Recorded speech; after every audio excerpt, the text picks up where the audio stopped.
It's not Bob Dylan, but it's Bob Dylan. We have the Sicilian, which means we're basically going to play this. Okay, we don't see any capture here, but otherwise, I think the setup makes a lot of sense here. Our bishop can't really develop there, so I guess we're just going to go here like this.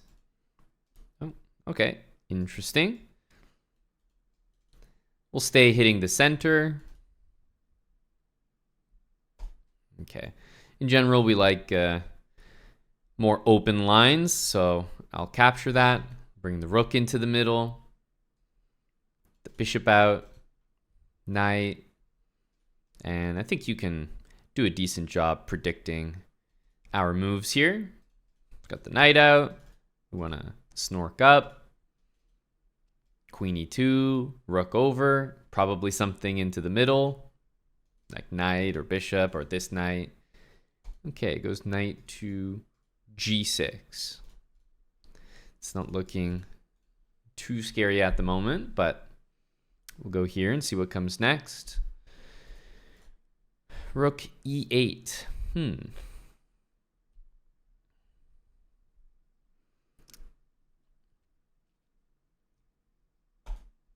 Kind of want to play knight e5, but I'd love to take back with a piece, and I don't think that's possible here.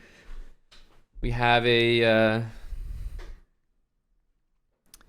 pretty nice position so far. Can't really move any of the pawns in the center. So what can we really do? I'm not sure. I'll put a knight in the middle and see what he wants to do. Queen c7. It would make sense to maybe double the rooks on the e file. That does make sense to me. It could move out of the way and double like that, perhaps.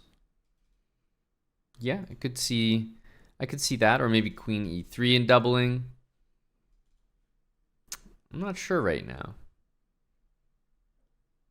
I'd obviously like to get some trades, but doesn't seem incredibly easy to do. So I guess we move the queen out of the way, try to double the rooks. Oh, okay. f5. Well, like to go near the center. Can't quite do that. I'm already in it. I have to leave. I don't have this square available. I guess knight here seems like the most central square that we have. Okay. Bishop takes.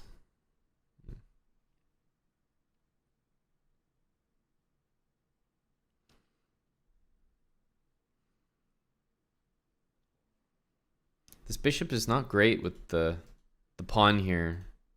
Hitting it. Rook to f6 makes a lot of sense. I was trying to double the rooks on the e file, but I think at this point, I'm starting to think about whether my king is going to be safe. But you know, can't spend our days worrying about our king. Just double the rooks and see what we can do.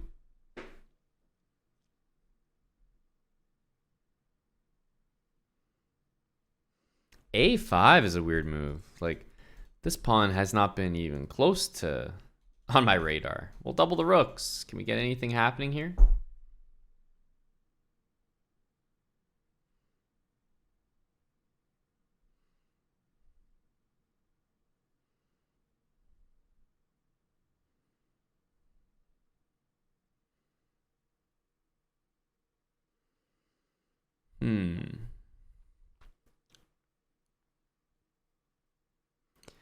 So the pawn on e6 is actually defended pretty nicely here. This pawn's attacked, and I can defend it, but it walks into a red dot from the queen on c7. So I'm a little bit concerned here. I don't think I can defend that h-pawn. My snork. That's kind of important.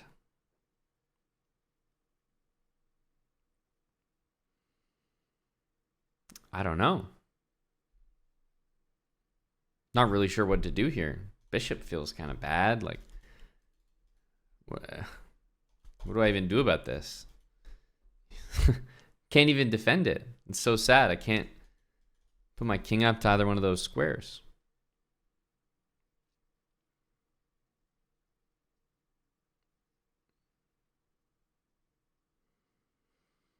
I don't know. I'm confused here. I don't really see a move. I guess we can use a pin here and take advantage of it nicely with bishop takes f5, but move just kind of presented itself here.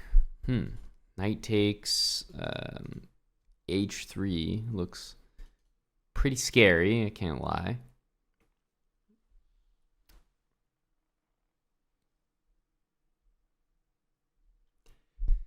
I mean, there's not much we can hope for here.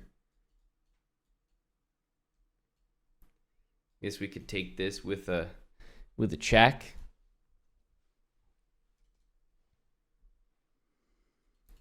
Okay, well, at this point, this is pretty much all we have.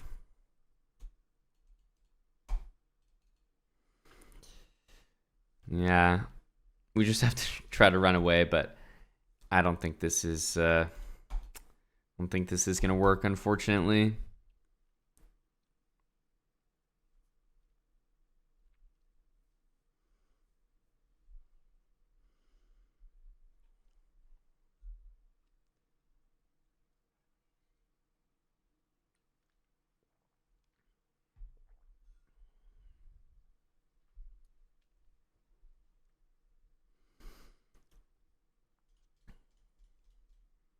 We are up a pawn. We'll take that. Huge achievement. Opponent has no snork, so you know me. It's just eyeballing. You know, is there anything for me there? I don't know. I'm going to prepare this as a preliminary plan of like, if I have nothing to do, honestly, I might just push this pawn. It's an easy plan. It's multiple moves in a row. Like, for example, here. I'm just pushing it. I don't know. I don't want to think about anything. I like that this is just a bunch of moves I can get going. He plays this.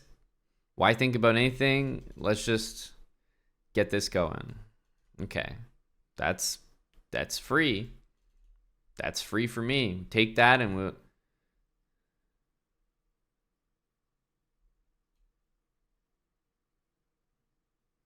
Nah, there's no way. There's no way. This guy planned that out. He tricked me. He baited me in. Perfect sucker. Knight e7. Oh my goodness.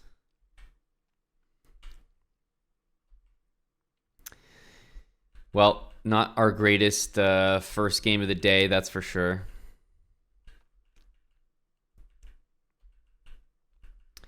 Weird position. At least it was open. One thing I definitely believe is that we'll have more success with an open position rather than something like e5. Closed positions require a lot of maneuvering and a different skill set than we're focusing on in habits. So I guess he baited me successfully. But I'm not really going to feel too bad about taking a free piece. Most of the time, I feel like that's a good thing. Clever by our guy there. Red Charlock, thanks for the new Prime. Mokot, 5 months with Prime. Crazy Head Gamer, thanks for the gifted sub. None other than Avocado getting that. Kna, thanks for the 2 months with Prime. And 21 from Sandwich Enjoyer, also with Prime.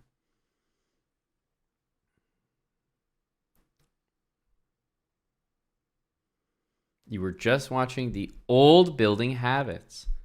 What a coincidence. All right, well, let's continue. Tough first game, to be expected.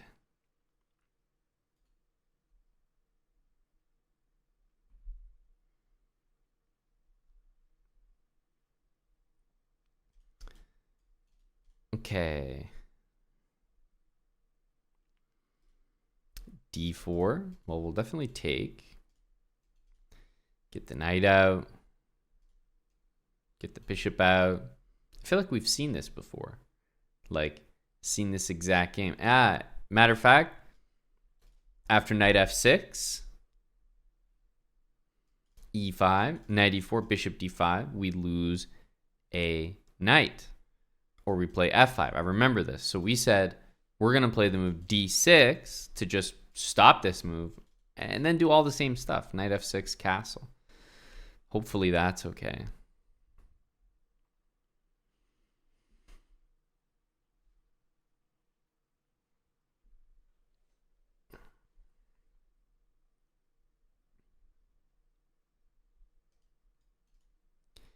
We take those. Get the knight out. Trust my habits. They will take me home.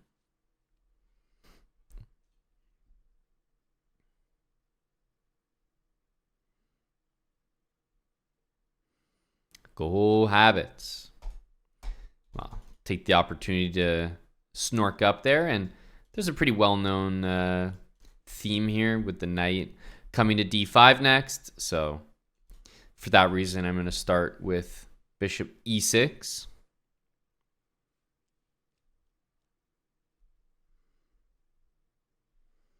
Just the knight d5 move, so annoying when we don't have a bishop that can block. So I'm going to take with the bishop so that we keep this defended. Knight into the center. Obviously, we can't go to e5, so can't go to d4, so we go to e5.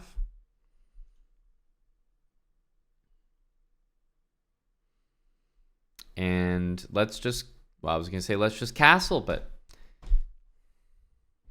there's no castling for me. Dude, right when I was going to, I can't even play knight d7 here. What, you guys are going to have me looking silly with king f8.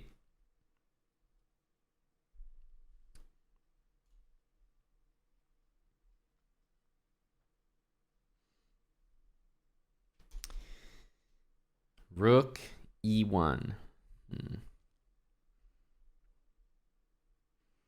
I can't even bring my rooks to the center. This is this is terrible.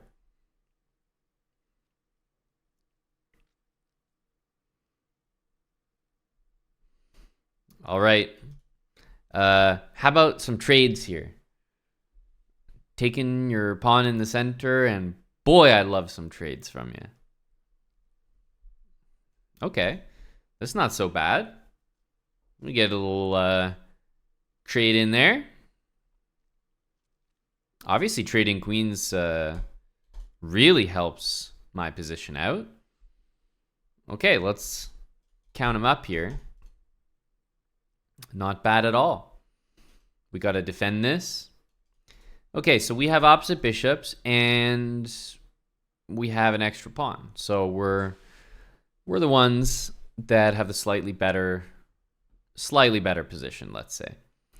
For that reason, I'm not that interested in putting the pawns all on dark squares. I am probably a bit more interested in having pawns on light squares. So let's keep that in mind.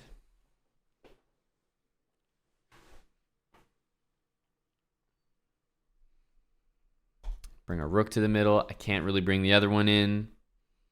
We can certainly attack this bishop. Double the rooks, maybe.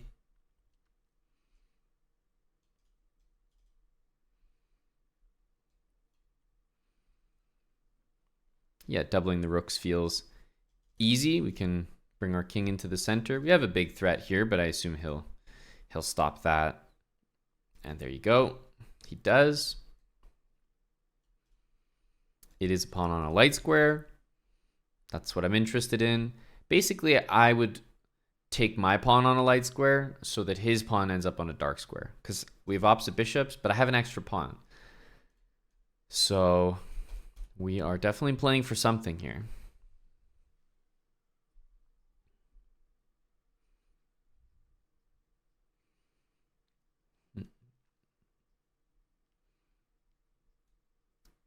Maybe e4.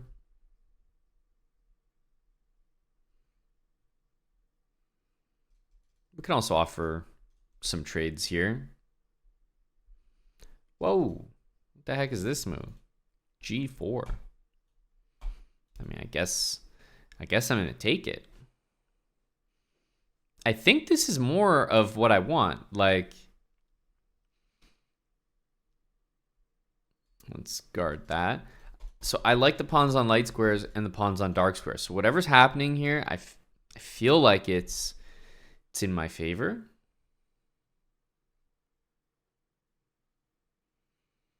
Wait and see. Time is even. Okay, check.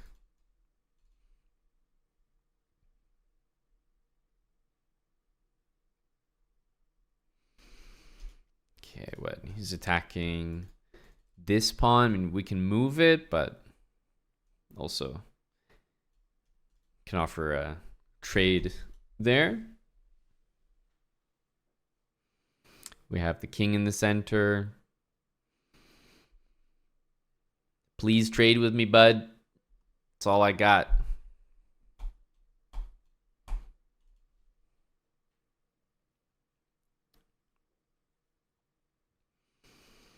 Can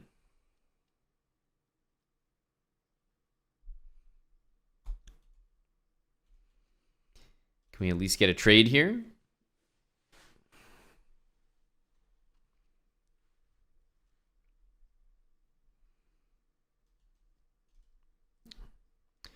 We trade those. Can bring our rook in. Make a threat here.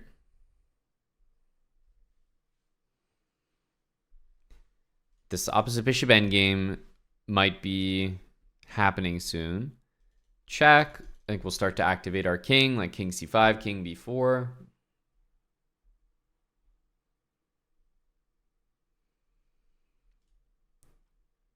Okay. Rook g5. If we take, we can also take here. And this is, I feel like this is not bad here. We got 3 pawns against 2 pawns.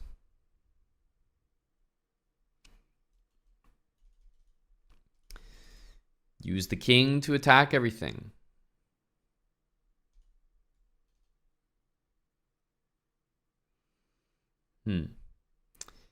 Okay, well, that's done.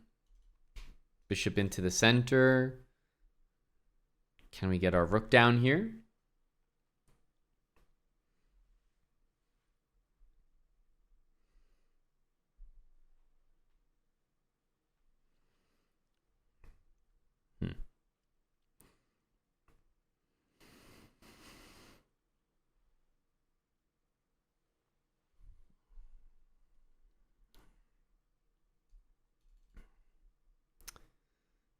What to do?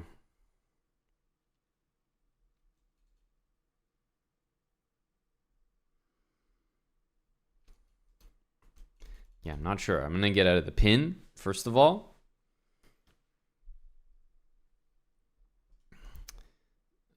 Bishop has to move again. Get the rook to the center.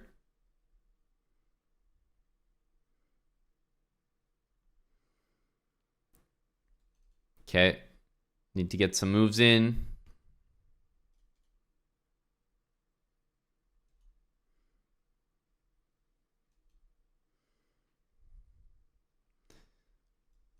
Let's push the pass pawns.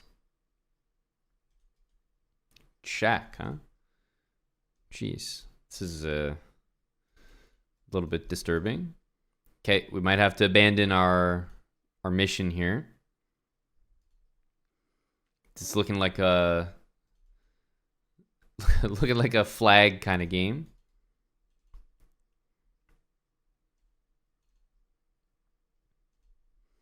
Okay, we got to stay on dark squares here, guys. Whoa. Whoa. Guy lost his mind.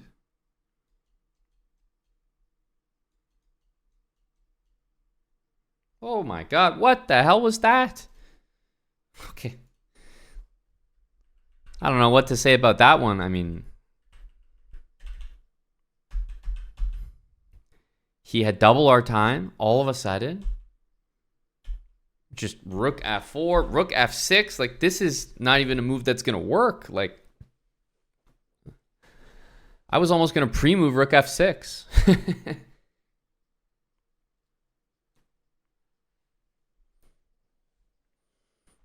Definitely a good fight there. We got a little bit lucky in the opening because this was a great move by him. And then, yeah, the position is not great after this. But then he trades queens with us. That was very lucky. Like, our position after trading queens, it's an end game. We can get our king to the center. We're up a pawn, so I feel like everything was pretty good after that. We tried to make a pass pawn, kind of mess it up in a time scramble, but I mean, no one messed it up more than him. With the rooks, that was pretty bad. The good thing for us was we improved this variation. We've seen this before. Do you guys remember a few times we had a line like this and like we're just losing our knight? Like, it was embarrassing. We also had a game that went like this. Knight here, knight e5. Yeah, a few games that went like, or at least one recently. So we'll see. Definitely a line I've seen a couple times. The queen trade was very friendly for us. You guys know. We can take it to an end game. Generally very happy.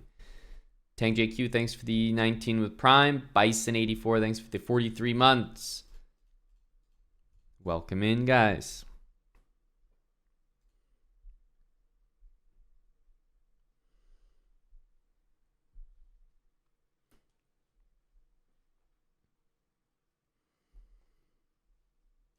Okay, we match in the center, and you probably notice, like, most d4 players, they are playing c4, the queen's gambit, so it's nice to just not be accepting it all the time. Those positions can be a little frustrating.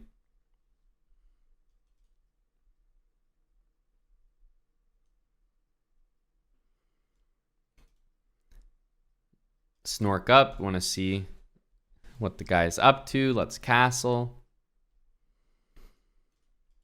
Put our bishop here, which is something we've been doing. And remember, no knight c6, but rather knight d7. Okay. That didn't make a lot of sense. Like, we just put our knight there. Our opponent waits for our knight to get there and then takes. Like, I'm trying to understand that one. Let's take with the knight. We have two bishops. Try to keep the position a little bit more open. And, well, in this case, we actually win a pawn. So that's nice and easy. Bishop d3. We can try to attack the center here. Okay, we'll take a free piece.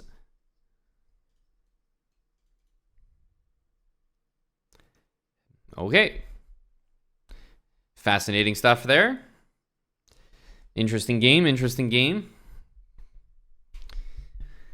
Can't sit here and say that was very difficult. You're telling me you guys couldn't replicate that game? Come on.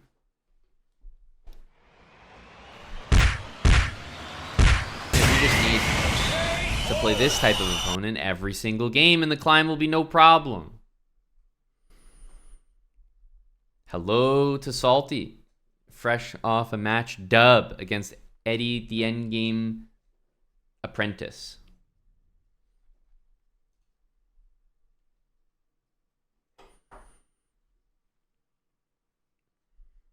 If the opponent hadn't captured our knight, where does the queen develop? Well, yeah, our opponent basically made the worst trade in chess. Bishop takes knight when the knight's just there to take back. Not a great feeling. Yeah, they'd probably take this at some point. We would want to play rook e1. Maybe our bishop would move so our queen could move again. But very often we would just push this c-pawn and maybe our queen could move there. And hey, if the bishop takes, then I might move it up to d7. But it's very difficult for white to do absolutely nothing here. Maybe he'll do this, and then we take and bring our knight. The whole game transforms. So it's difficult, or it's hard to imagine a position where just every single one of your pieces would remain here. Just not very realistic. So some square will open up, I suspect, for that queen.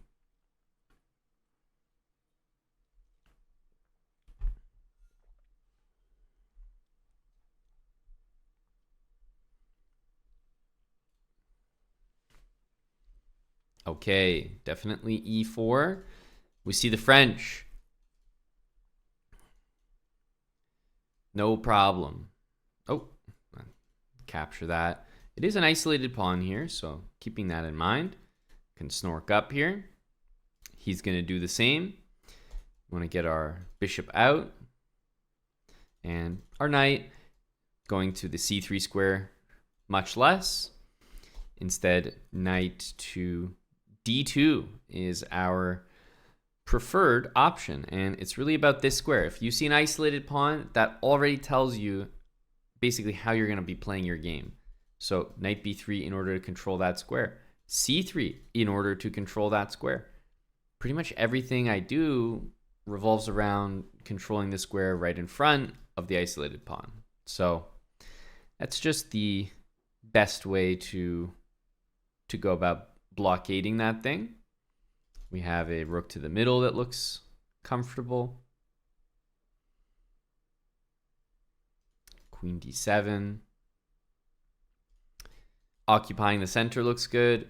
Knight e5 is always a reasonable option. I kind of like, yeah, one of these two moves. If I'm occupying d4, I would always use this knight because this knight is still pretty well placed and this knight not really. Knight on b3 is only to play knight d4. But if they've got a solo pawn, nothing beside it, immediately everything I do is about controlling that square.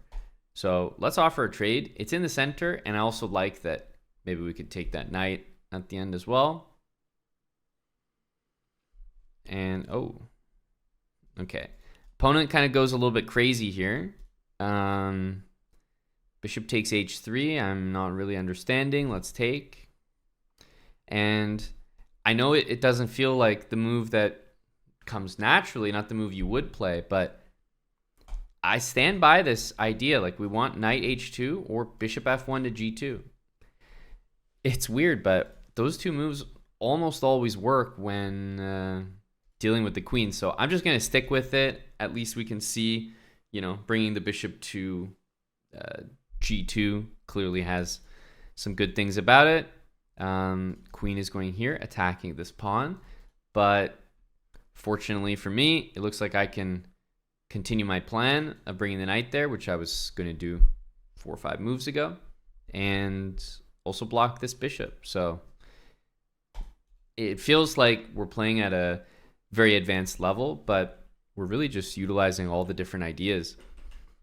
I mean, controlling the square in front of the pawn is definitely something I would say you remember at level 4. A bit more advanced, but once you know it, it's a pretty obvious plan. Like, every single move we did had that square in mind. We traded a knight, also weakening that square. Our opponent sacked. We go for bishop f1, which is pretty typical. Now I'm going back to this plan, which is the first thing I'm going to look for when dealing with a threat. Our opponent goes here. Honestly, there's a threat here. That's about it, right? We can bring our queen up, over. We can bring this bishop back. Almost everything looks playable here. It is a fork, so I think I'll do this one, and let's bring that bishop to g2, which is the reason we brought it to f1 in the first place. And what can we do now? We just need to finish development, like move this queen, and then Get a rook to the middle.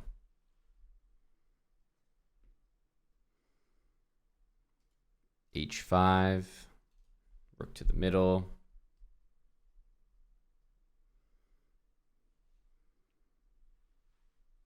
And even though we had the opponent sack for 2 pawns in front of our king, notice how we're bringing all this like defensive firepower to our king side. It doesn't even feel like our king's that exposed here, even though it is.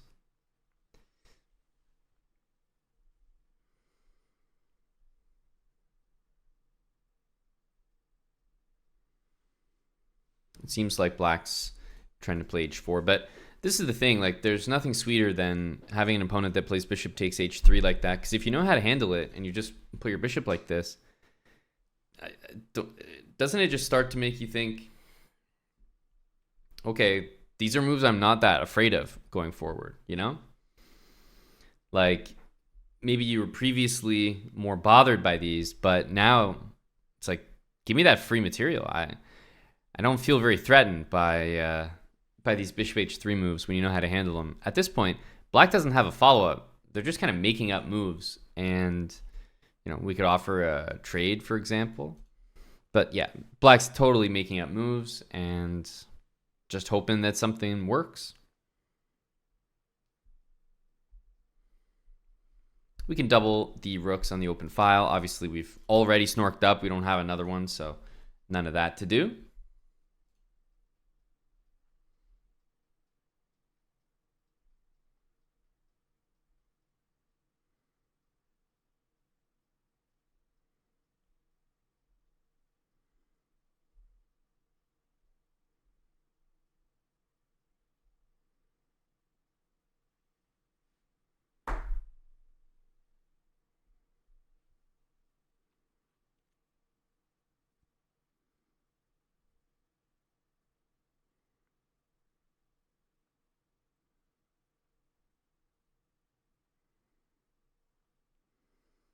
Okay, he's not interested in the queen trade. And if I was down a piece, I would also refuse the queen trade. So I definitely applaud him for that. I think I'm just going to double the rooks because I'm not sure what else to do.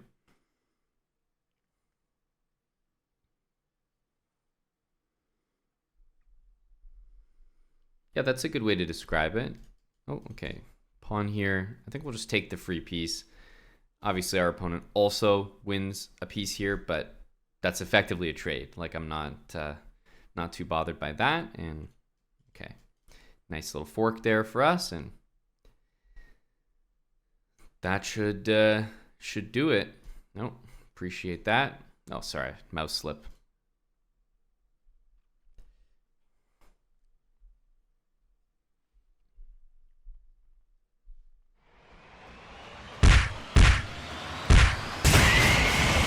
Just forks on forks.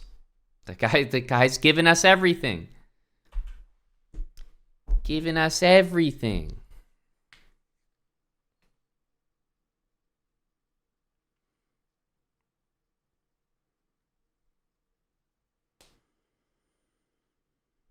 GG.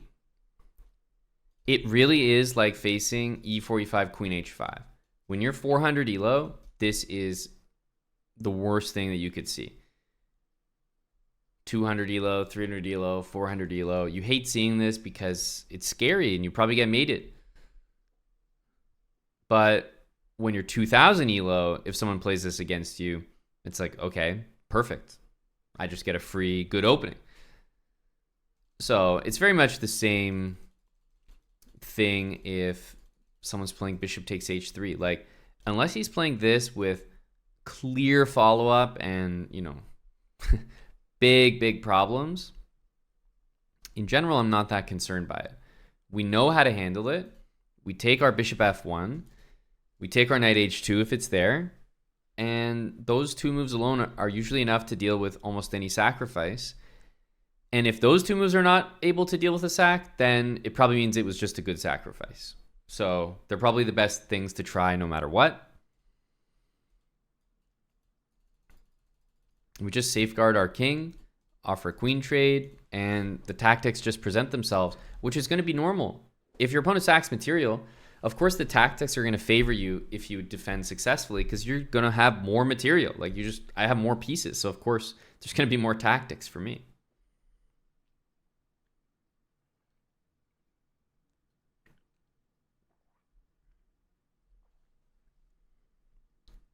(1963), we continue. D4, we go D5. Do we have a Wohnstall enjoyer?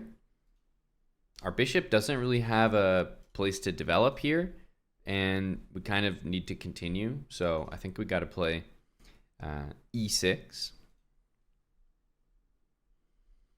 Knight D2. Definitely seeing the seeing the Wohnstall energy from our guy here. Yes. Absolutely. F4. Can develop our knight, bring the bishop to B7, and definitely against this opening, not that excited to take it, although I might in the coming moves. But look at our opponent here.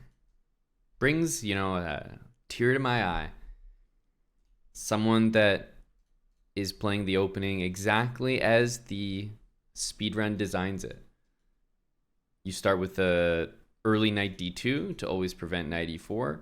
And even though I very quickly tried to play knight e4, my opponent's not allowing it. There's no knight e4. It's also not very attractive to take over, take the knight on e5 with either one of my pieces. So he plays queen f3 to prevent that. I mean, it's just, it's a beautiful thing. Castles.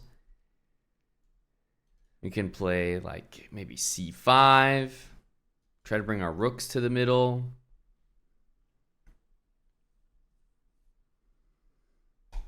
And look at g4. Totally by the book. If I was playing the Stonewall myself, I'm not sure that there's much about this that I would change. It is quite literally straight out of the series released on the chessbrah channel. Just move for move. Obviously, you can see me holding off on the move h6 just because we're aware that g4, g5 is going to come, and of course the move h6 would do absolutely nothing. It would probably just further expose me for, well, yeah, some problems. Okay, the knight is being hit. I actually don't have any square we can go to except the center, so this is kind of all we've got here.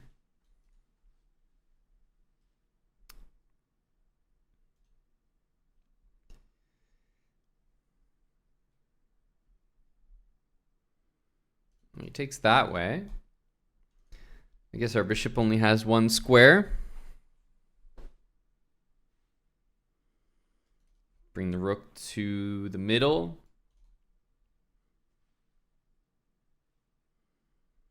Yeah, not a lot happening here.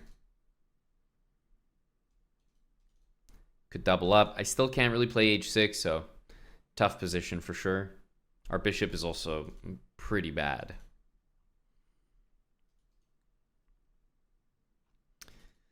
Okay. I don't know. We can try this. Okay, he just moves back. Putting all the pressure here, although I'm not really sure what to do next.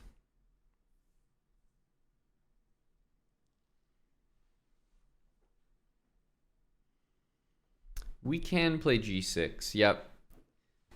I'm probably going to do that later if I do it.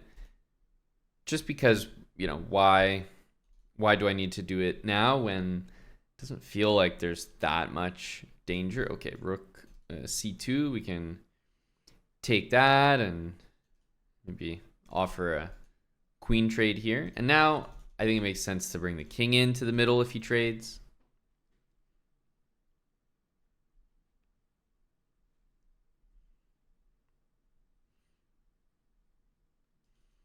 We're only down a pawn here, so not the end of the world, really.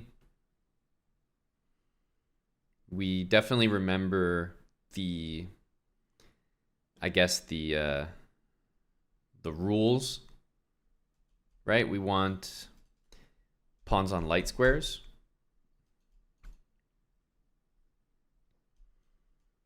Okay, I mean, we're trading everything. We're down a pawn. I mean, it's not great, but let's see what we can do. Bring our king up to the middle. And remember, we want to play our pawn to light squares, so I think this makes the most sense now. And yeah, the pawns are basically untouchable there.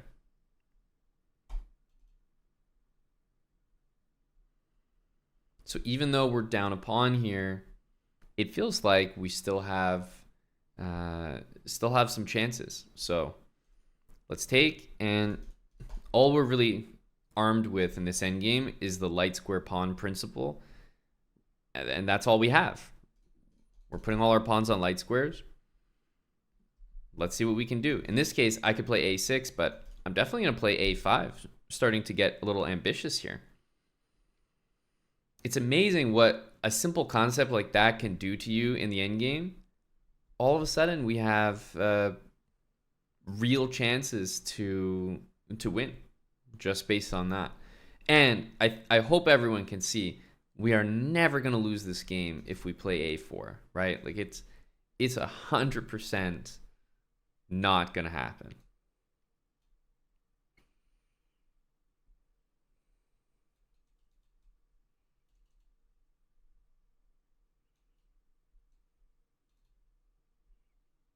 So our opponent pretty much has to shuffle those two moves. I don't see any other moves.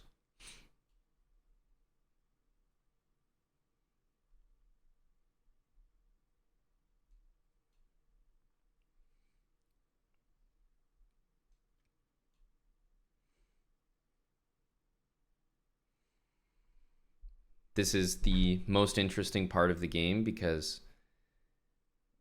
it basically, your opponent, when you have 23 seconds, wants to win the game. So they're very likely to implode their position here in order to do so.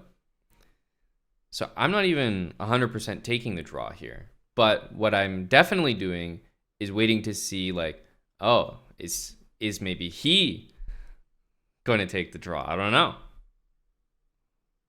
Because he might just do something crazy.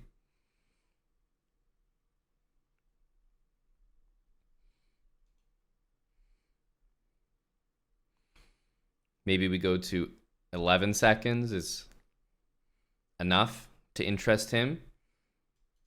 I assume now it's in his interest to blunder the pawn.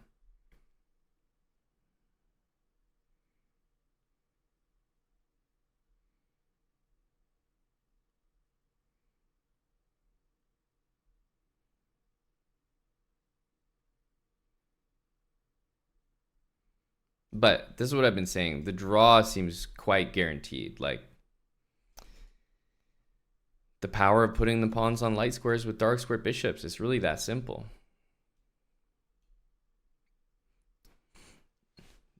For him to make the right decision and play bishop a3, I have to respect that and play bishop f8. But let's get real. I mean, we go from being down a pawn in an endgame to, as soon as this happens, our opponent immediately demonstrates they don't quite understand the dynamic of these bishops. Meanwhile, we do. We have some pawns on dark squares here, but it immediately flips around right here. Suddenly, only black can win. Now, of course, it is going to be a draw, but I think it's a very powerful example of a very basic piece of information guaranteeing that we will never lose this game. Like, it's possible we could flag it, but how are we going to lose if we just move our bishop? Like, these pawns are untouchable, and there's no king entry, no bishop entry. It's not even close.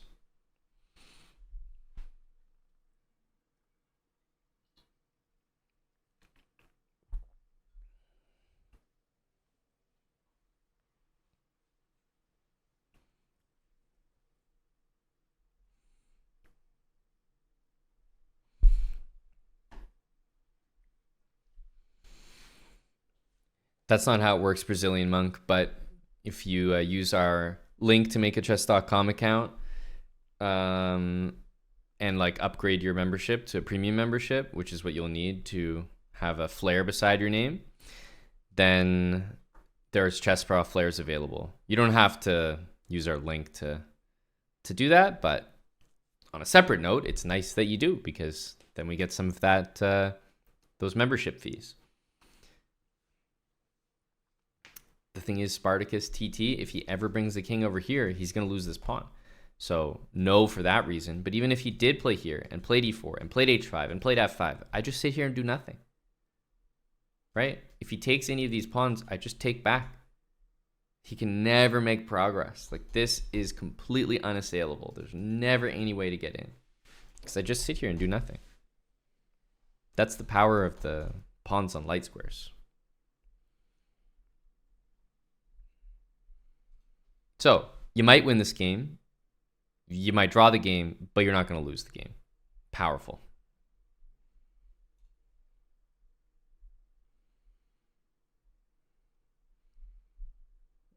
Okay, we are playing a 2000 who starts with c4.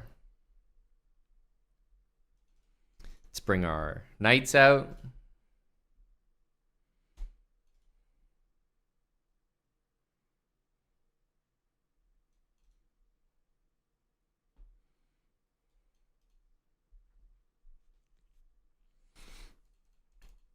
Okay.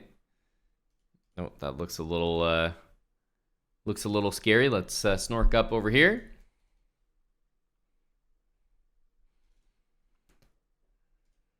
Okay, we'll take that.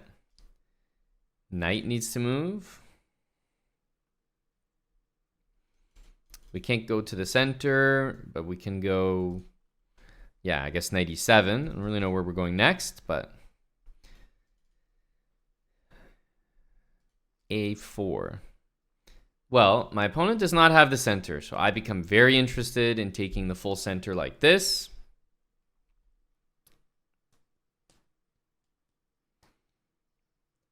Bishop to a3.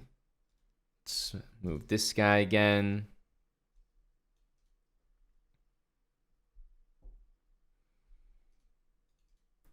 We'll keep trading those. Yeah, we can take here, but no real reason to give up the bishop. Let's bring our bishop back, keep hitting the center. Bishop here. Let's snork up.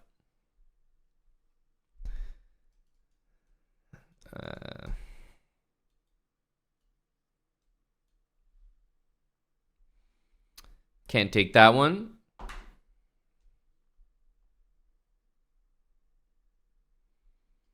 Probably queen up to d7.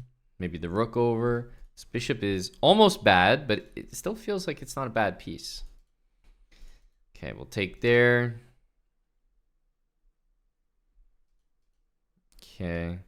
I suppose c5 is hard to refuse. I'm not sure that it's winning, but it's definitely a hard move to refuse because it is a fork, and it looks like a move that makes a lot of sense. I kind of like it.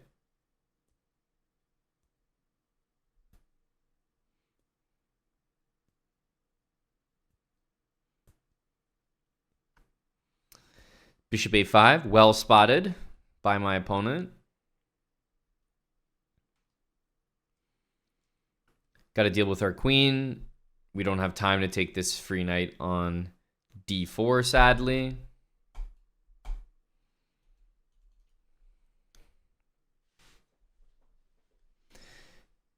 Well spotted if you notice bishop a5, because that's a great intermediate move when your pieces are forked. Try to use one of them and make a threat more significant than whatever pieces you have hanging. And white was able to do that comfortably with bishop to a5.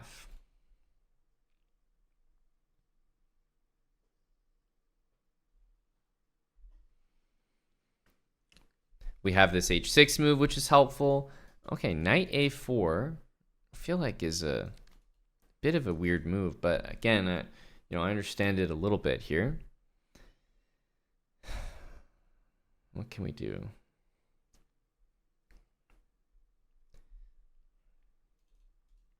want to move our queen, and either we just take this and abandon that pawn, or if we're keeping it defended, I feel like I guess we have 3 options, but mainly 2, because they're quite near the center. I'll pick what seems to be the safest one.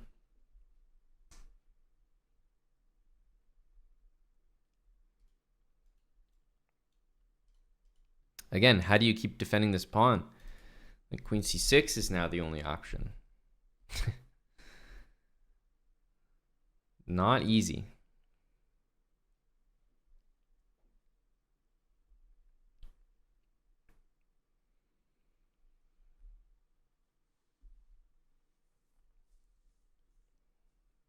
Knight to c3. Well, let's snag the pawn here. This looks smart. Finally.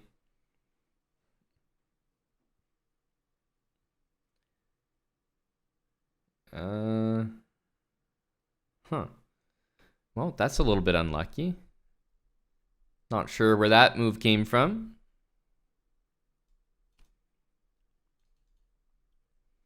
Did he plan that? Or did he just happen to walk into everything there? Either way, we lose the exchange immediately, and at least we have a pass pawn, but not liking this position.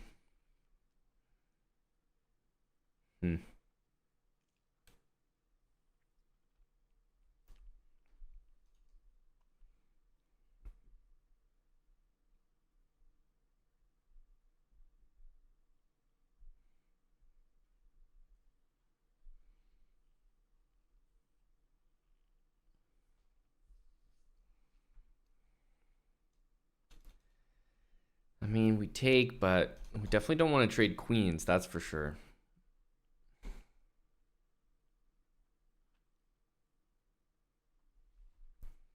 His king looks a little bit weak. We have h7 for our king, which is nice. Try to guard this pawn for now.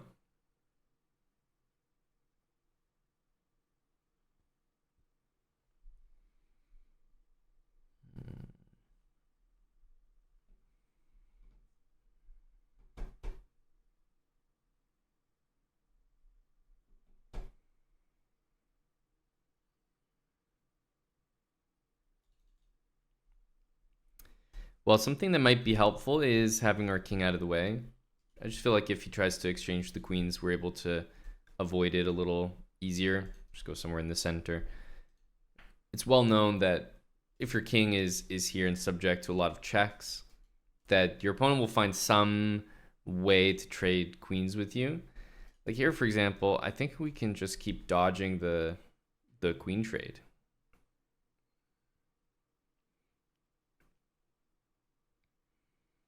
Like I don't need to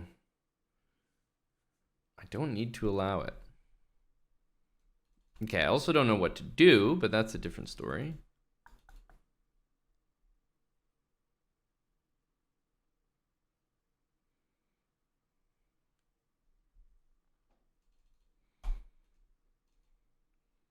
Just kind of moving around aimlessly. Try to avoid the queen trade. I'm seeing a lot of I can't even check him here.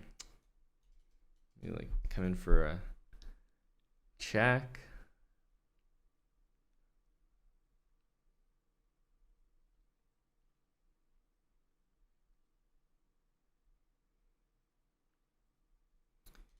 Queen e5.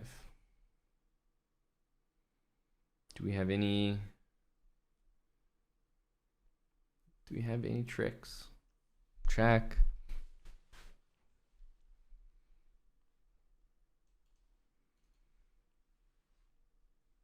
Try to make something happen.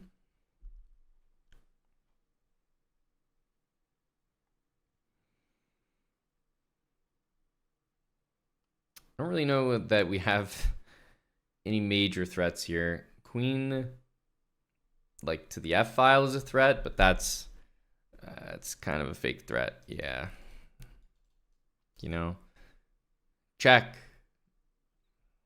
That's it, apparently. We're running out of time here. This will go into the center and hit the rook there.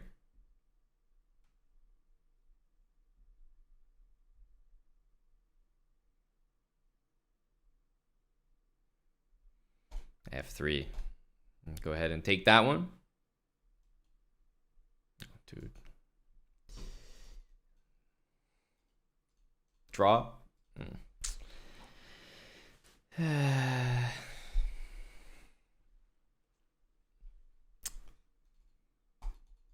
Didn't it feel a little undeserved at the end? I hate it when that happens. Okay, we got outplayed during the game, so overall we deserve to lose, but it's annoying when your opponent converts in a way that you're like, that's not the way to convert.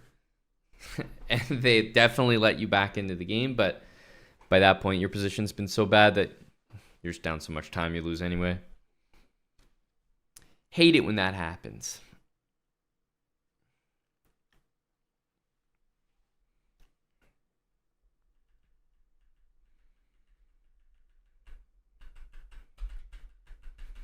I felt that this was a little bit fortunate for the opponent here to have knight c7, because I thought that we were making the right decisions. Like we were playing c5, then like we were dodging these knights somehow, and finally we had an opportunity to take on a6. And I mean, for that to be the exact moment that knight c7 works, a little unlucky. Capcano, thanks for the new Prime sub. JHC, thanks for the 45 months. TGeezy, 43. We do have the avocado hoodie back. Not that, Paul. On to year 3 together. Thanks for the 25 months with Prime. Javi Chuela, 27.89. Thanks for the 22. 98 months from Creamy Elite Sauce. Thank you, Creamy. Long time sub. Will be 100 big ones soon.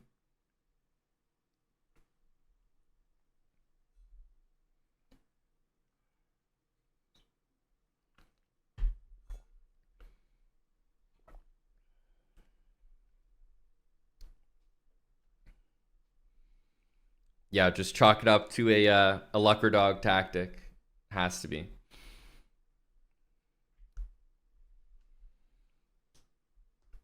Precisely, little Checky. Maybe we can put a slogan on it. So many people will buy it.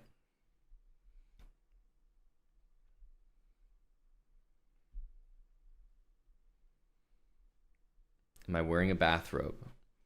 Sure, I can be wearing a bathrobe. Whatever helps you remember the habits there, bud. Whatever does it for you.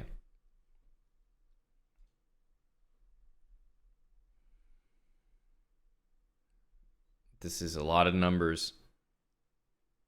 It's like, man, if you ever had to type in your username, isn't this just like annoying? Okay, we have the French, the one and only.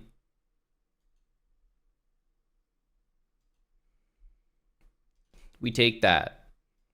We snork up.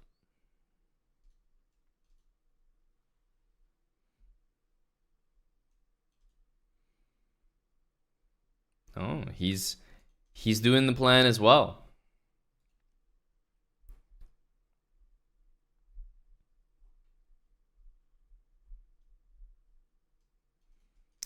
We don't want to be caught making the worst trade in chess. Surely not. G5. Interesting. Well, I guess that is a red dot moment.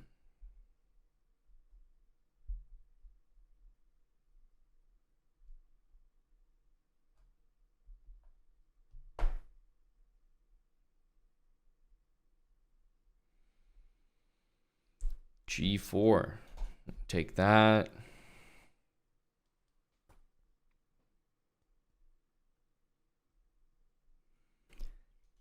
This looks like a pretty devastating move. I suppose this is almost the only move we can do. It gets these pieces out of a fork, and it also protects that. But I'm not really sure what we're going to do next. I need to get these pieces away from my king. That's what I know for sure.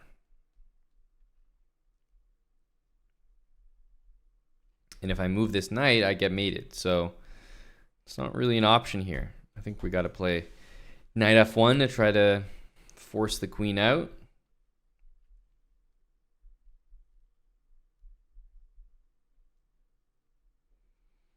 Man, this looks like a bad position.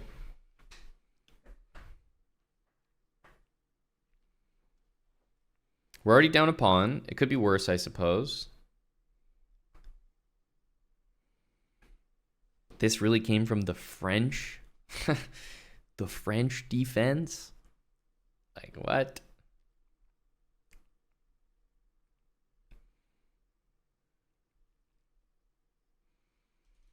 Moving the king back seems not crazy.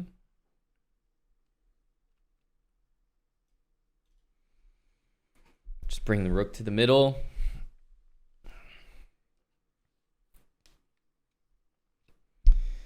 Okay, it's interesting. Bishop to f5.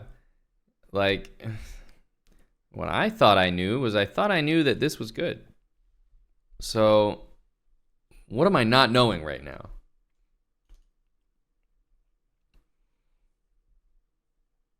Because, okay, so we take. We got 2 rooks for the queen. Like, this should be good. Let's double the rooks, connect them.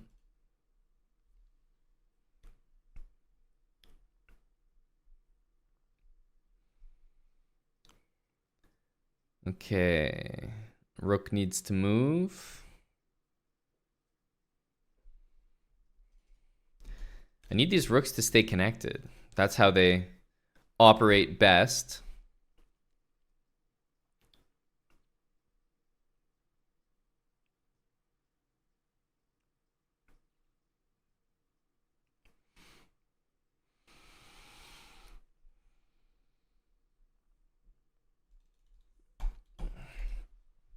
Okay, bring my king back into civilization here. What do I want to do? I want to trade these knights. How do I do it? Now that's a much harder question. Knight d2, knight h2, knight e3. Like, there's all sorts of ways to try to do it.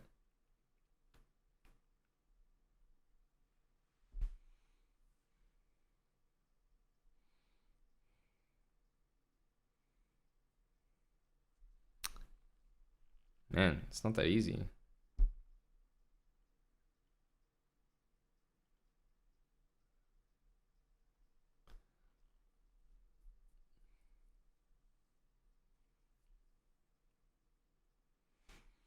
I don't know. What can we do here? Trying to trade with the guy. Knight d2. We'll give it a shot.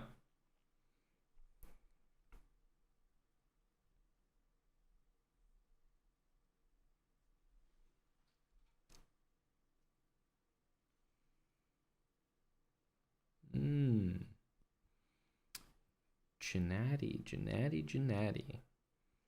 Knight to g5. A trickster. So he declines a trade to offer a trade. That's a tough sign. Means he's definitely up to something.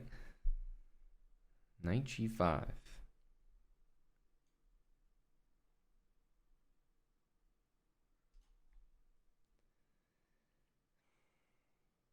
Our knight's been here the entire time, doing one thing and one thing only.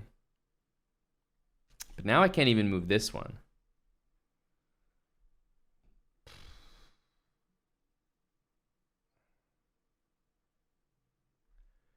don't even know what to do here if I can't move the... Okay, let's go here, I guess.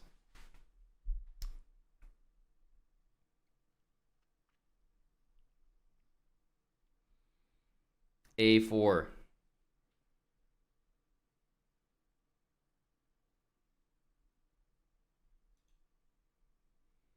Okay. So in the end, that was kind of the same as him taking here. He just did it in a different way. I can live with that. I can live with that.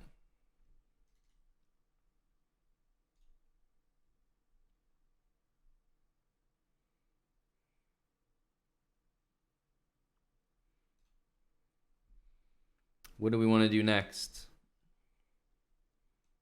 Knight into the center. I mean, there's nothing here. If the knight was here, that'd be a bigger problem, but okay, we can go knight into the middle.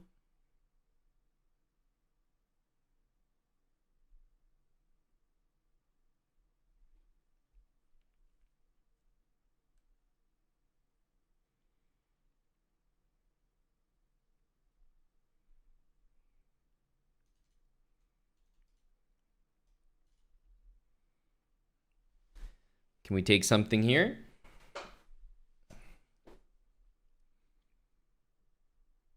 A little threat. Oh. A little threat. And definitely my favorite. I mean, if you have a ton of extra material, your opponent has one piece, remove it. I mean, there's going to be no easier decision. It's an all-time smart decision right there.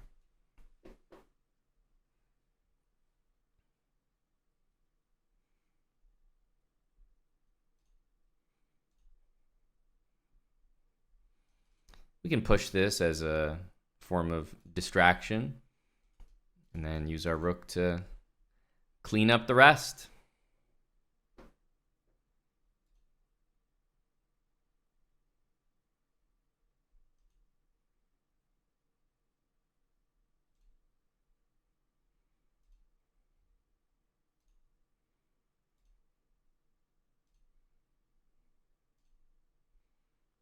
Let's go.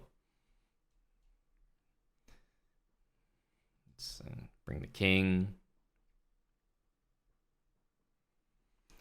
Okay. We have some kind of ladder here. Maybe this, like, this is really what we want. Like, oh, it's friendly. Well, to really fix our ladder, we can't be checkmating without a properly secured ladder here.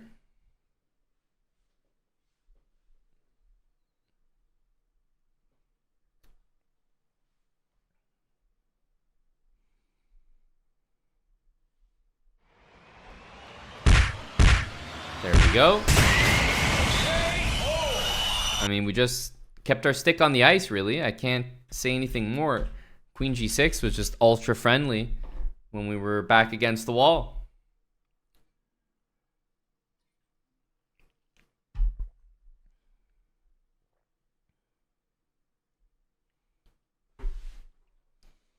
What would have happened if he didn't hang his queen? How the hell do you think I know the answer to that? None of us do. We'll never know. The untold story.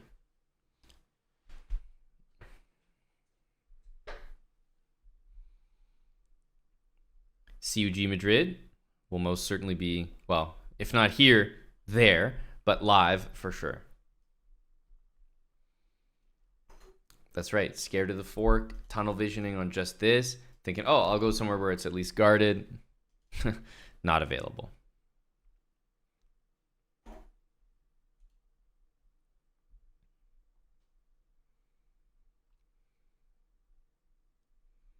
Pawn into the middle. Knight f3. I feel like we've seen this enough times that we kind of know what to expect. And d5. We've definitely played this position before. We're going to take, and oh, okay. Weird.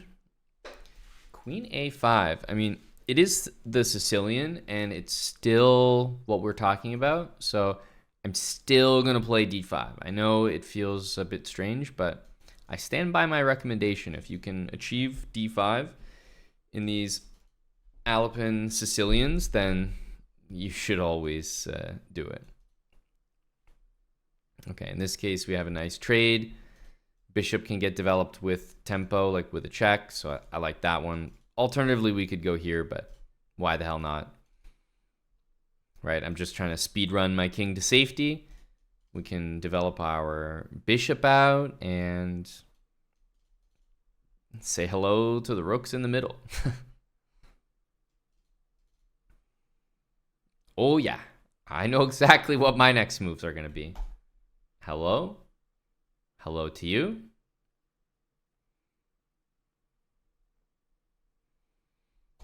Oh my goodness, can you believe king e6 from this guy? Nah, this is not a real thing. Oh my, look at this dude. Look at the lad. I mean, what is this? This is something that you really have to expect just is mate. Like what is king f5 truly? First of all, if I play rook here, I can take a knight. So I'm not even losing material by giving this check. But I think we know damn well in this position here that rook e5 is going to lead to a definite win. So let's play rook e5 and remind our opponent. I mean, dude, what is that? How can you play chess like this? There's no way you're sitting there thinking on move 18 that you've got a good position, like a good thing going here. There's no way. Like, this is not real. How could you possibly be like, yeah, no, this makes sense. Yeah, more of this. Yeah.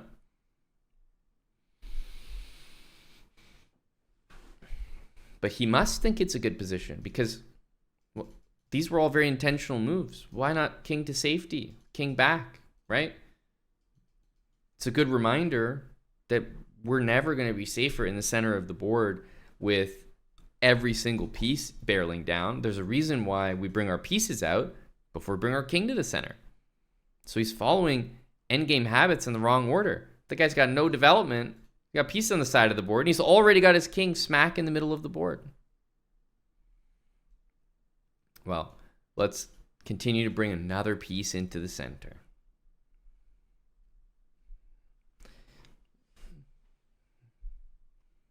A shocking game there. A shocking game there.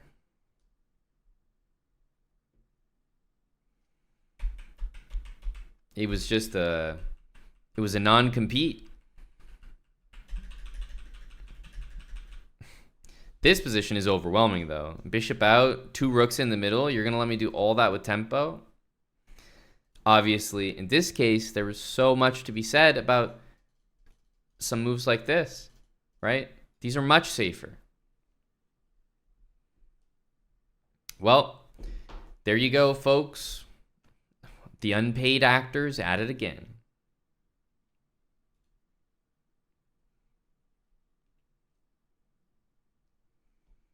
Let's go e5, knight out. We match the bishops here. Then it's time to get the knight out. If knight g5, we know how to handle that because we can just castle. c3. Now here's an important one. What do we do about c3? Well, we've actually handled this move before, but when the king's there. And when the king's there, we want to take it and put our bishop on b4 and check. But we don't have that now.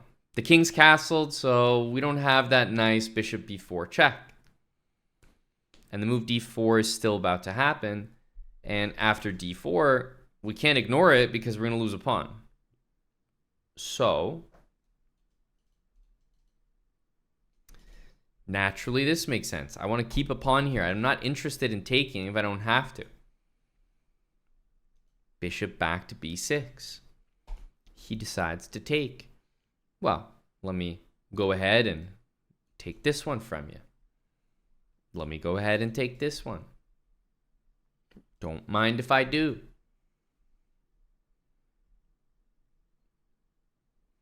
We have traded pieces. We're threatening the center pawn. We're in an endgame. I'm already liking it. We can snork up, offer a bishop trade, bring the rooks to the middle. This looks like my kind of position.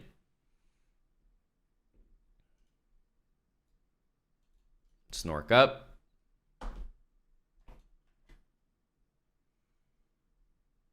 Okay, we need to get some development here, or we're going to turn into our last guy where we're bringing our king up into the middle with absolutely no rhyme or reason. Let's get our pieces in.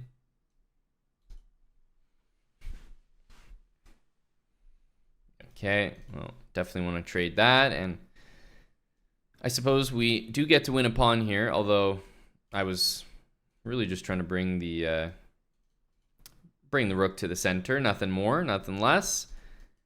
Knight c4. Now, we have bishop against knight. You guys have all been asking, well, how do we play the bishop against the knight? We've never seen that. We've only seen it from the other side, right? We've only seen the knight against the bishop, and we know exactly what we want to do. Obviously, if you have the bishop against the knight, it stands to reason that you want to do the exact opposite. Makes sense, right? Not too difficult to understand. So I think the moves that I'd want to avoid are moves that permanently fix pawns on dark squares. So I'm not interested in a5. I'm not really interested in c5. But for example, a move like f6, that's not permanent. Later on, I could play f5. So I'm more okay with this. g5, I'm not okay with because g4 could happen. So hopefully that makes sense. And obviously in this case, I'm definitely not scared of taking. So interestingly here, I might actually be interested in playing move h5. It's a pawn on a light square. It starts my operation of light square pawns. Okay, a4. Well, this is a great example. We got to go light square here. Certainly not a5. No, no, no. Goes b4.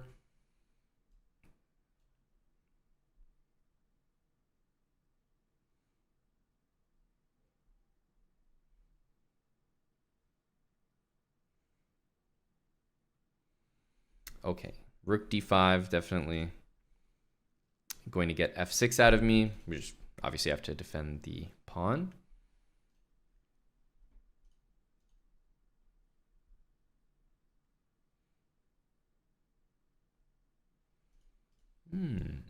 Interesting.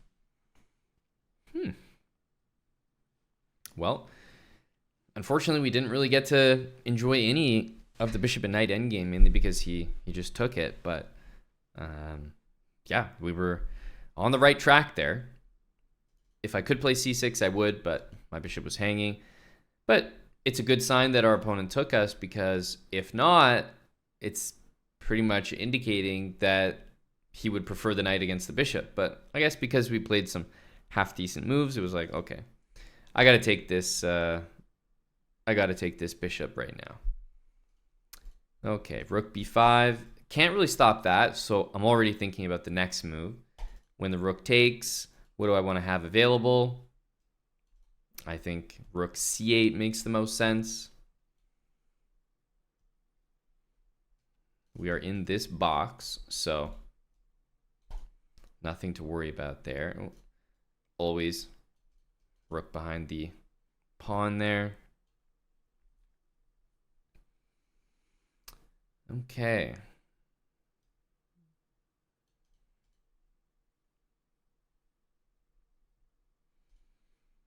Interesting. We have a couple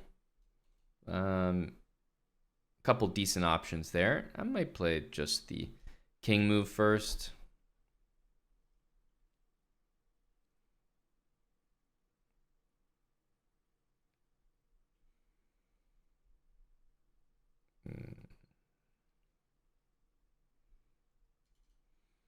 So we have this move to win the pawn, but then king f3 is going to happen. I can definitely see a few different ways to do this. I'll go h4. I'm expecting g4. Maybe we could even draw the game like that.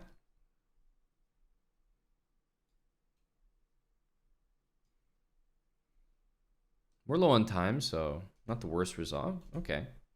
So we get to take, and then we get to go straight back.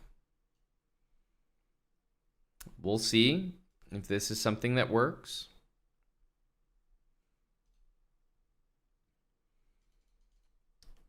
Try to bring my king to the middle. Go me. I mean, this pawn is basically covered, right? We got the rook behind the pawn, so.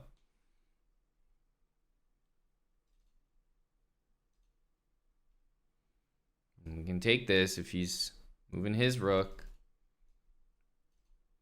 Okay, we got to try to free our king. So something like rook g3 is like the best thing we could try. Push, push, push. Oh, okay. Oh man. Ay, ay, ay, ay. Well, at least we'll get a queen.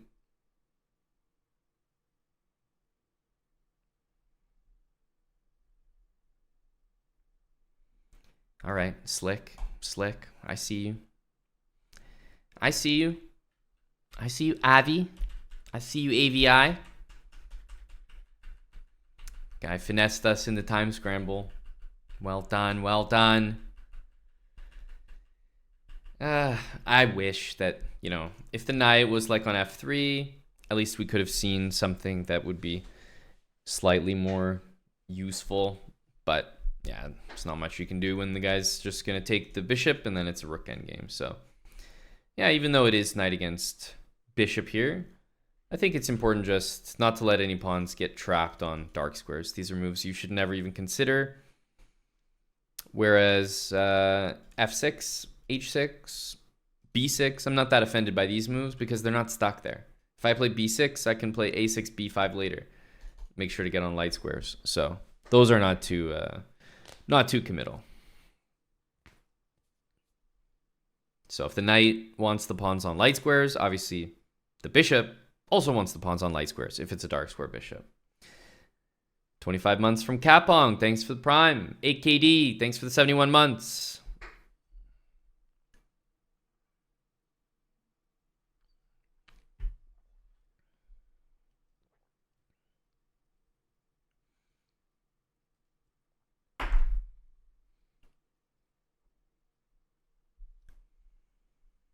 Thanks, Ronbo795.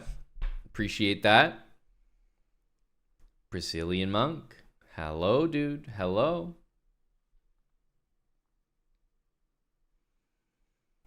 Brazilian Monk just use the chessbrah link to get a diamond membership. Well, does that mean you have your flare up, Brazilian Monk? Are you flared up, my man? Should be there for you now. Thanks for using the chessbrah link. Let's go. And a song request. We can make that happen.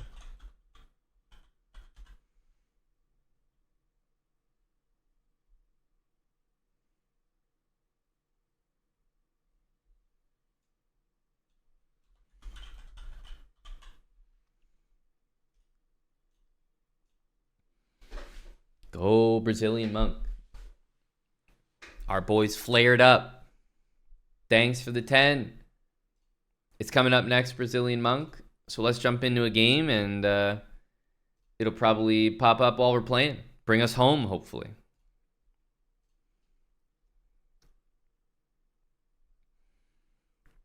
All right, we're playing the True King Bradley. E4. Okay, definitely have not played against this before. Gonna take the full center here. Yeah, I don't know what we're playing against right now, but okay, take that.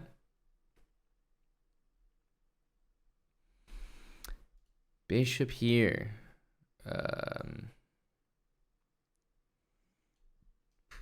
Break the pin.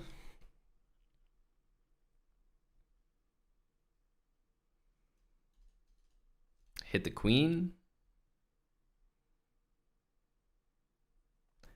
What the hell is this?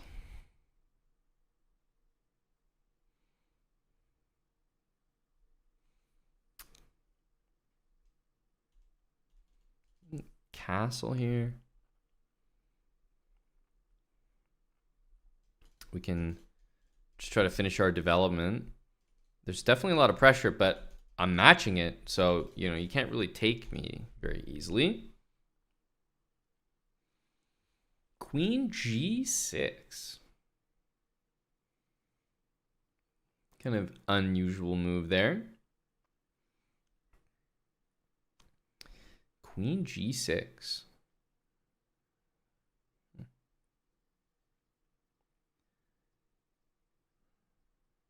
I suppose it's not. I suppose it's not much of a. It's not much of a tactic, but it sort of is. I mean, we have the pieces lined up on the bishop, so you could think of it as a discovered attack. But you know, if our opponent's playing in between moves like this, then kind of remains to be seen if it's a tactic. In general, probably a little bit too much. We also can't snork up here, which I'm not gonna lie is a little bit annoying. I would like to be able to snork up, but it's not really a red dot either, so that doesn't really make sense. Yeah, I'm just gonna keep developing here. Maybe can defend this pawn. Okay, h5. This is offensive now at this point.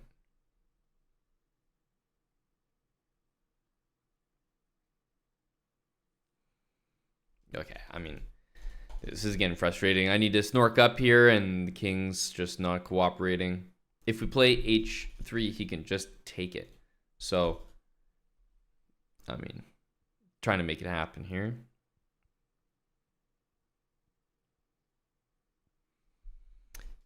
e5. Can't even take it.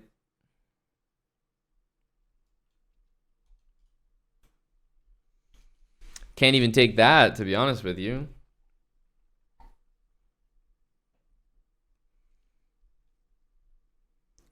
Man, this is definitely not an easy position to play. Feels like he's still hitting me with nonsense here, though. h5. Definitely want to play h3.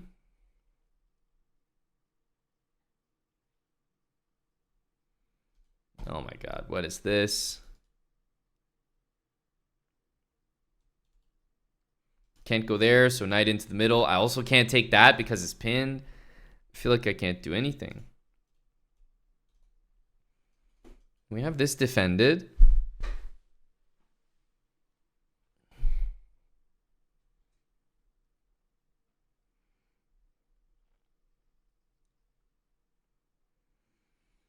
c5. Jesus, like I can't take anything.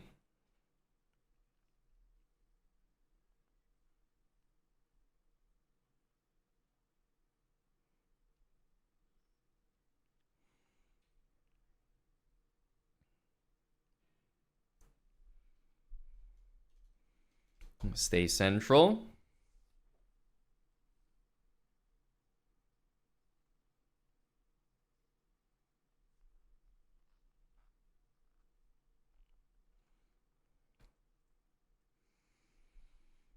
This bishop is going to go down in history as the least desirable bishop to take.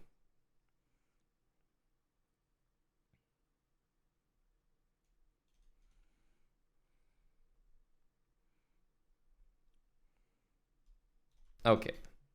I definitely don't mind a trade of literally any other piece except the bishop on g4. And I think I still want to snork up here. Let's take that.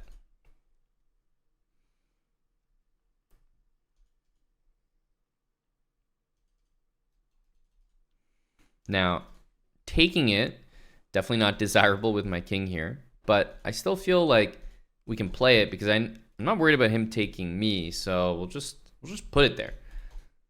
We'll just put it there.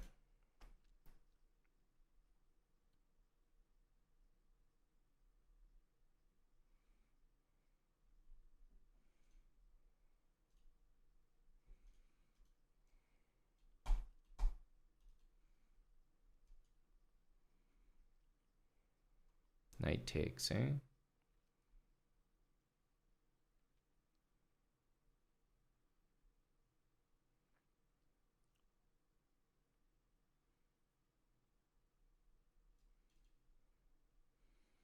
Little pin. Little hi, how you doing? Okay, he's doing fine.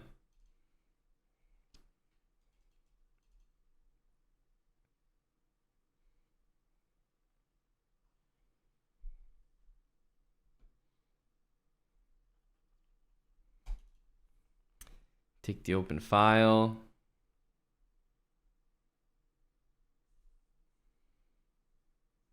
I noticed that the rook's doing a decent job defending that. I like that I have a escape square with my king. I might even consider like playing queen d2 and trying to just use both my pieces on the d file, but okay, I guess he's gonna prevent that. And we can still do it. I'm not threatening anything, but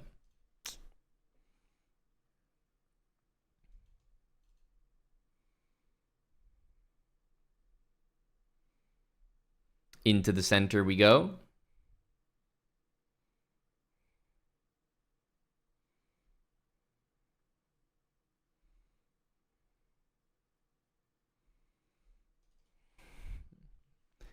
G6. Little check here. Maybe we can take that pawn.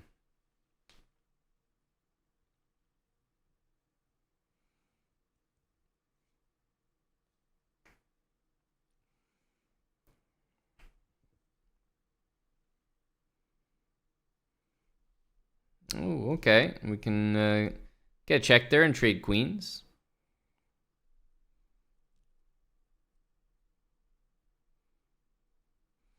Definitely want to bring our king into the middle, as we know.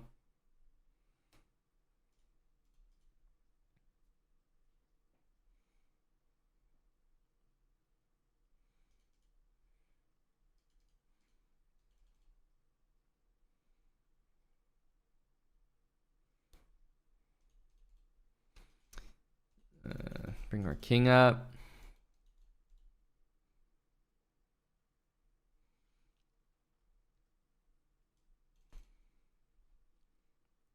Can we trade rooks?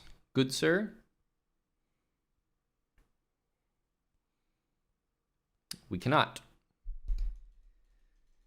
Okay, well, yeah, obviously I want to play this. It's a pass pawn. I'm, yeah, just going to push it.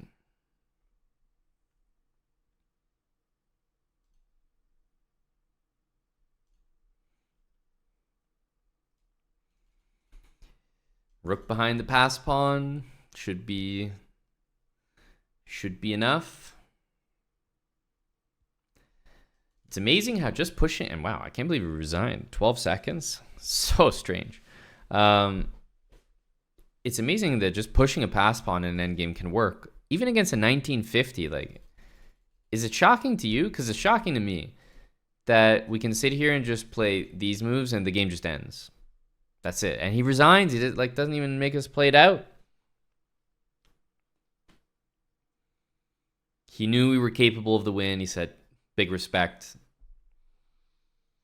Took the win with Brazilian Monk's song. Let's go.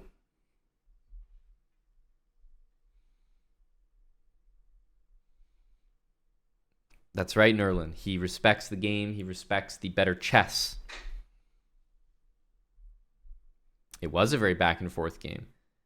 And then all of a sudden, just push a pawn and it's like, that's it. Okay, sure. Done.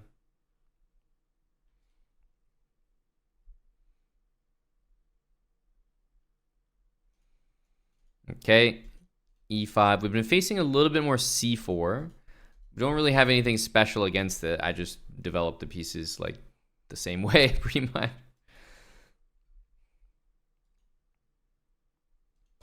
Snork up. Against this, we almost always queenside snork, and we will once again. Hitting the center. Queen up. Okay, take that. Queen up, rook over. Yeah, this is pretty much pretty much it. I have to be have to be satisfied with this opening. Not bad at all. Oh, we have a trade here. Oh, sure.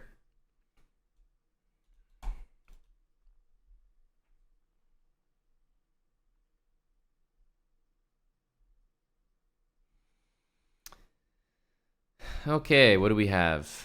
We can definitely bring our king in. Thinking endgame here.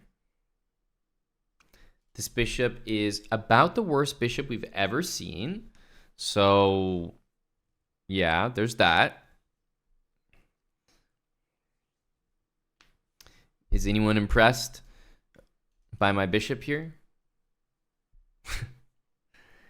It's doing a lot. I'd just like to point that out. It's doing a lot. Into the center, offer a trade.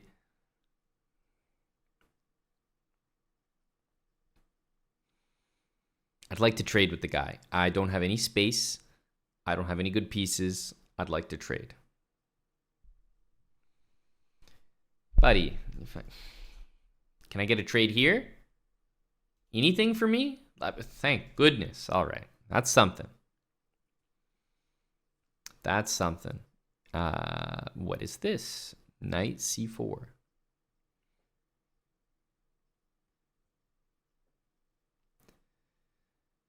Okay, not too sure.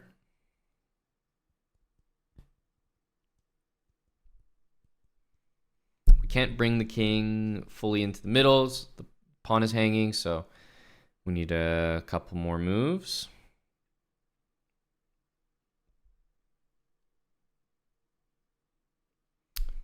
Yeah, okay, can't bring the king. What are we really up to here? Let's attack the knight.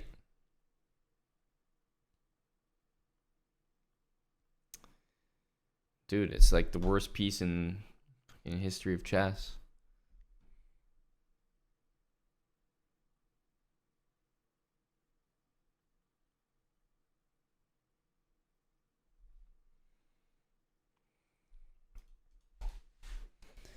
I guess.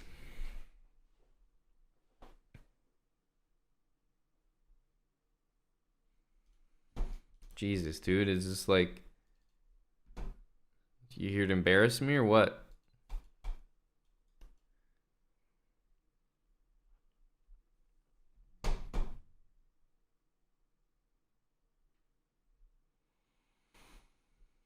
Okay, we need a trade here. This is embarrassing.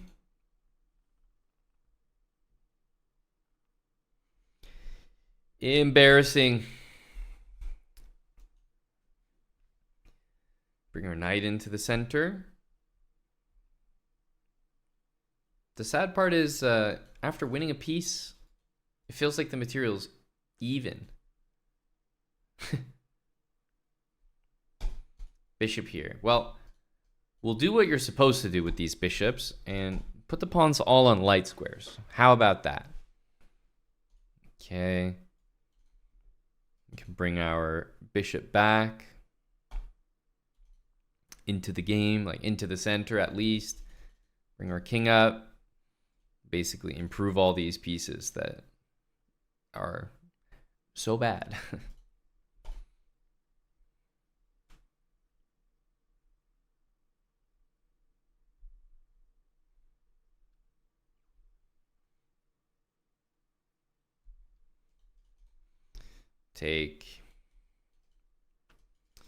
Try to hunt these pawns down. Okay, well, that wasn't difficult. Push him, baby. Push him, baby. Oh, and the guy resigns.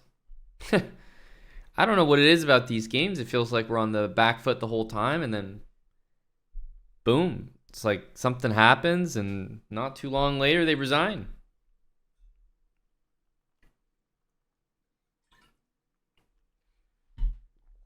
Pushing the pawn seems to be just goddamn OP. None of them want to play it out with me. We're 1979. Continuing the ascent.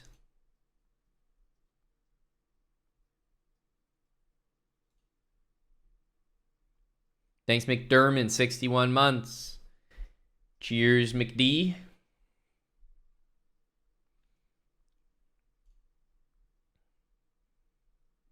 Okay, Ravi. I'm definitely going to meet in the center. Bring the knight. Let's get that bishop out. And yeah, I guess it's just e6, like bishop here. It's a weird one. And remember, we play knight here and c6. We don't play...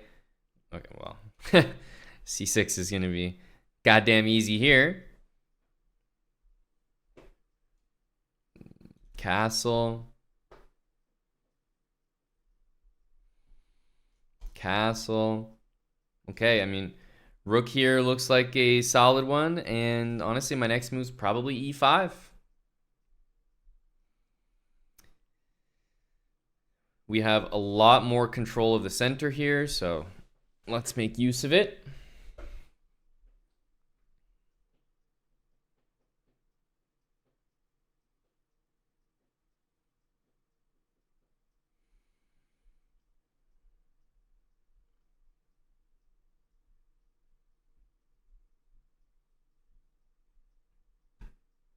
He's really thinking.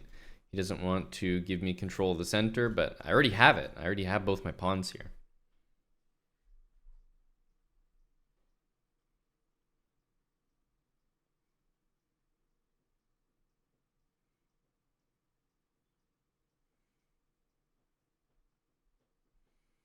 Okay, he's really in the think tank. That's what we want. This is good.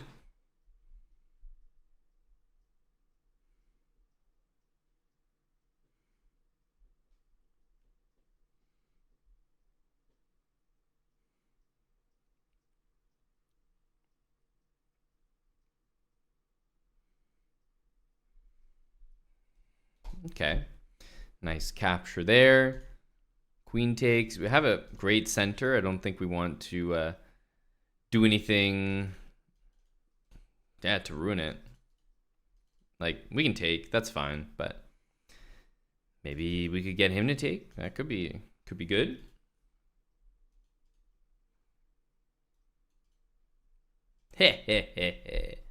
Whoever threatens checkmate first wins. Everyone knows that. Okay, well, into the center and offer a trade.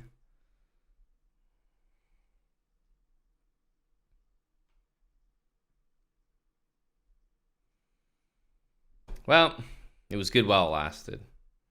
No trade for me, huh?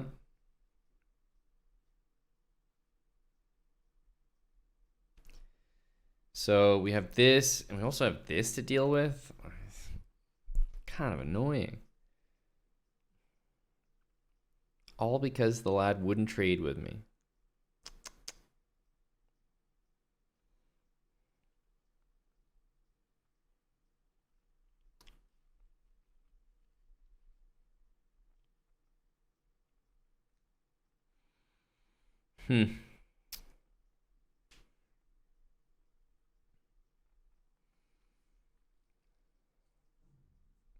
I don't know. I have to guard both, but problem is he can take it, and man, such a tough decision. Would I rather lose a pawn or ruin my pawns like that? Honestly, I think I'd rather lose the pawn. This is just so nasty. It's close though. It's very close. I don't know that I like this. At least if he takes, maybe we could try to take a pawn back on b2. Could be something there.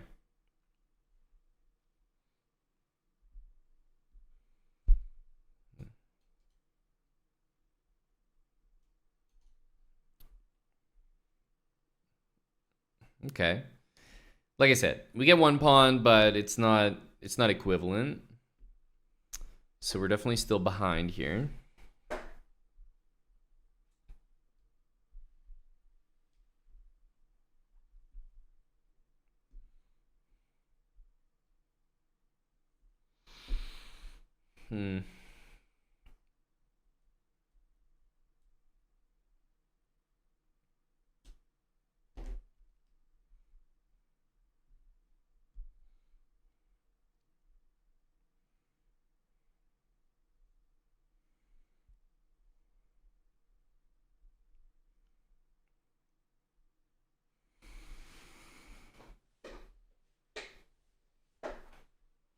I mean, the annoying part is that,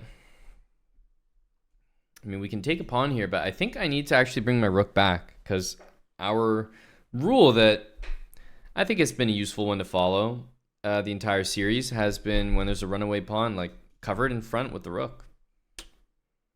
Okay. We can go here, but I feel like we're never going to control that square, so I'm not sure I actually want to do that.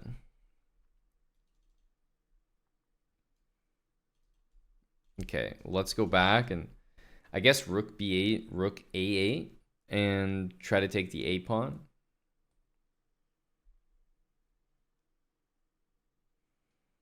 What the fuck is this? Okay, the rook is hit.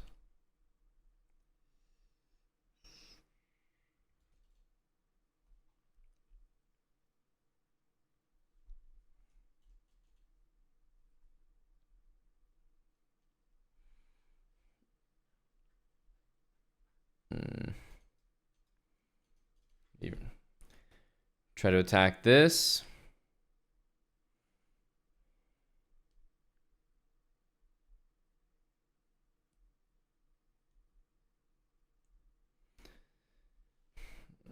I think we might just have to take this. Try to gang up on the a pawn. We have an escape square on h7, which is not bad. And I was thinking if the knight went to d4, then maybe we could just attack it in the center.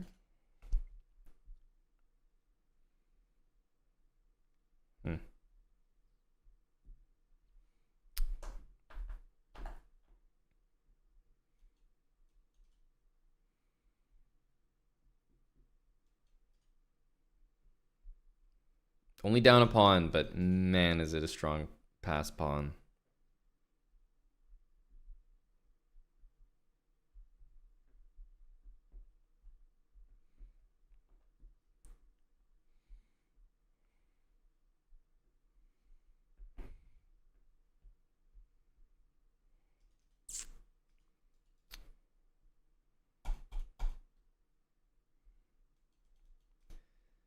Okay, we'll stay central here.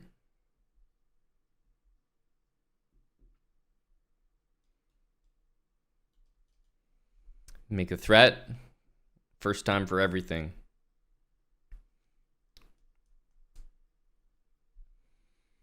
First time for everything. Okay. Gotta try to stay.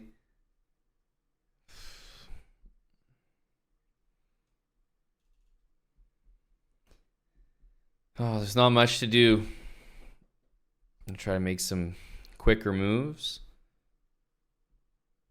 It'd definitely be easier to play if we can trade the queens.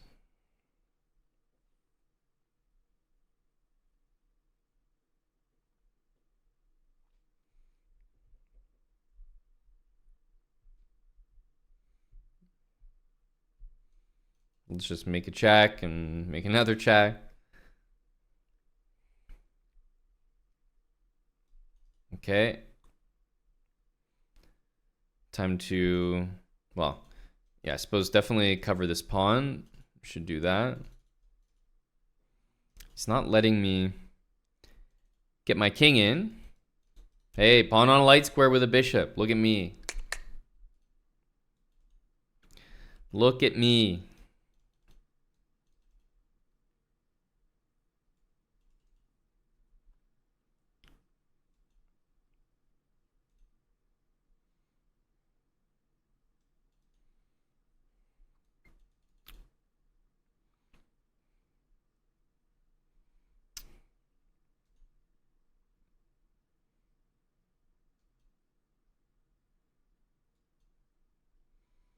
I don't even know what's happening here. I'm just following this knight.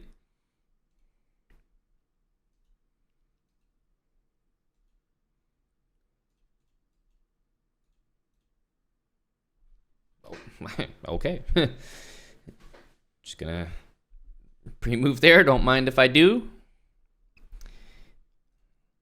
Can't say that we made too much sense at the end, but I can't say that we needed to either. It's more important to lock in and get pre-moves on the board than worry about the quality of the moves. We're talking about less than 5 seconds, less than 10 seconds. Kidding me? Super awesome. 69. Thanks for the $10.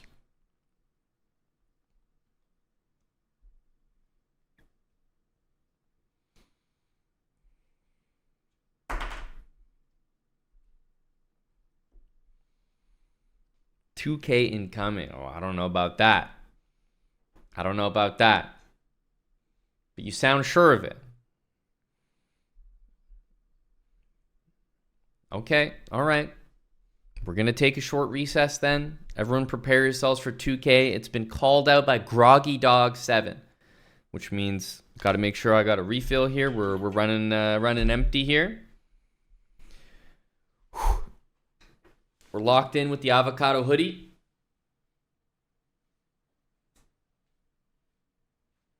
Short recess. We reset and we push. A couple wins. That's right. All right. I will be right back, everyone. The 2K push. The final act of habits. You don't want to miss it.